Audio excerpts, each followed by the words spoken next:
Hello mga kaibigan, share ko lang po sa inyo itong mga damo na ito.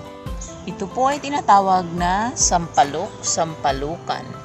Ito po ay mabisang gamot kung meron kayong mga kidney stone mga kaibigan. Ayan, para siyang ayan meron siyang buto mga kaibigan Yung buto niya is mabisang gamot sa mga galis. Ayan, dikdikin nyo lang yan at ipahid sa mga galis-galis sa inyong mga aso or kahit sa mga katawan nyo. Ayan, then ang pag-ano nito mga kaibigan, ilang bisis na ako nag-inom nito. Ayan, bunutin nyo lang yan kasama ang ugat. Ayan kasama ang ugat, no? Then ilaga nyo lang yung hugas, syempre hugasan nyo.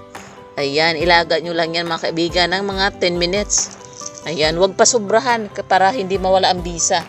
Ayan Then ang pag-inom nito mga kaibigan is 3 months lang, no?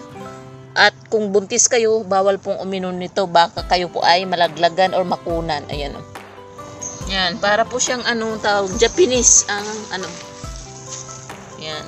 So 3 buwan lang po ang pag-inom nito mga kaibigan. Kung mapapansin nyo na parang masakit na yung balakang nyo.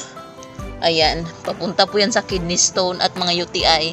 Ito po ang gamot. Isa sa mga gamot mga kaibigan na iniinom ko, no? Yan, ganito po yung ilalim ng dahon, parang may buto. Yan. Di ba?